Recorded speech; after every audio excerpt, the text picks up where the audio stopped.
দোয়ায়ে ইউনুস হলো হযরত ইউনুস আলাইহিসসালামের সেই বিখ্যাত দোয়া যা তিনি চরম বিপদের মুহূর্তে আল্লাহর কাছে করেছিলেন। হযরত ইউনুস আলাইহিসসালাম নিনওয়া নগরের মানুষদের আল্লাহর পথে ডাকতেন।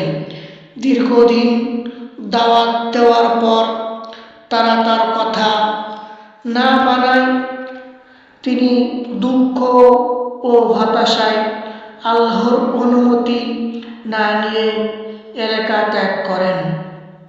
পরে তিনি একটি নৌকায় উঠলে প্রচণ্ড ঝড় ওঠে। নৌকা হালকা করতে লটারির মাধ্যমে একজনকে সমুদ্রে ফেলতে হয়, আর বারবার লটারি হযরত ইউনুস আলাইহিসসালামের নামে আসে।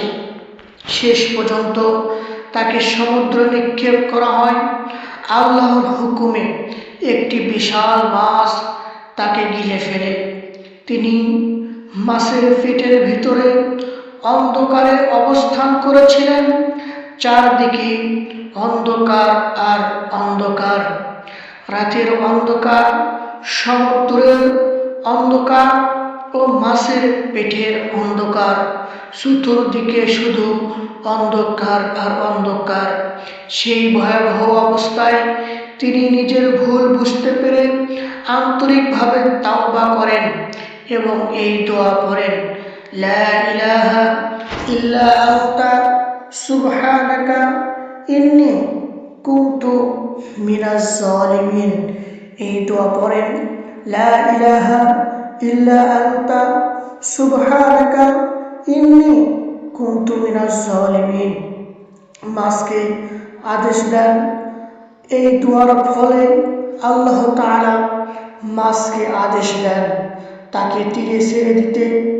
এরপর আল্লাহ হযরত ইউনুস আলাইহিসসালামকে সুস্থতা দান করেন, মাছের পেট থেকে বের করে নিয়ে আসেন, তাকে আবার তার কওমের কাছে পাঠান। তখন নিনওয়ার মানুষেরা তাওবা করে ঈমান আনে। এই দোয়ার শিক্ষণীয় বিষয়, বিপদে মানুষ যখন পড়বে তখন আল্লাহর দিকে ফিরে আসবে, নিজের ভুল স্বীকার করে তাওবা করবে, আল্লাহর রহমতের উপর পূর্ণ ভরসা রাখবে। এই কারণেই মুসলমানেরা বিপদ, কষ্ট ও হতাশার সময় দোয়ায়ে ইউনুস বেশি বেশি পড়ে থাকেন। সম্মানিত ভিউয়ার্স, আপনার এই ভিডিওটা যদি ভালো লেগে থাকে তাহলে অবশ্যই এই ভিডিওটা নেকির আশায় সওয়াবের উদ্দেশ্য করে লাইক, কমেন্ট, শেয়ার করবেন।